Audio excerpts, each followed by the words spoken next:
Edhe nëse nesër shkohet zgjedhje, dhe mas 2 muaj nëse shkohet në zgjedhje, përsëri do ta kemi këtë diferencë të madhe elektorale, madje me potencialin dhe me rrezikun që të shtohet edhe më tepër ndjeshmëria disfatiste brenda kampit opozitar se Albin Kurti është bërë i pamundshëm politikisht. Sepse sa më shumë përsëritet në zgjedhje, sa më shumë që përsëritet i njëjti rezultat zgjedhor, krijohet një lloj depresioni psikologjik brenda subjekteve opozitare që atëherë më nuk ja vlen angazhimi politik, nga se pavarësisht betejave tyre është i njëjti rezultat. Si tuaj, kush vendos politikisht në Kosovë?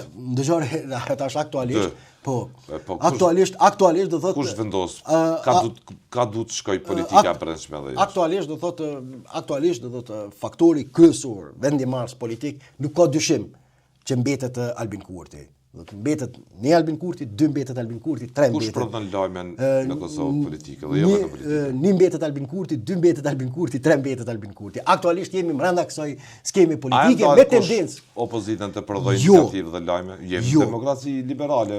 Jo, rrit mirë, po ata do thotë për shkak të përvojës traumatike, sidomos të zgjedhjeve të 28 dhjetorit, duke që ai rezultati i zgjedhjeve u ka krijuar një traum, një ankth politik që nuk po dinë ende se si të këndellen nga ajo situatë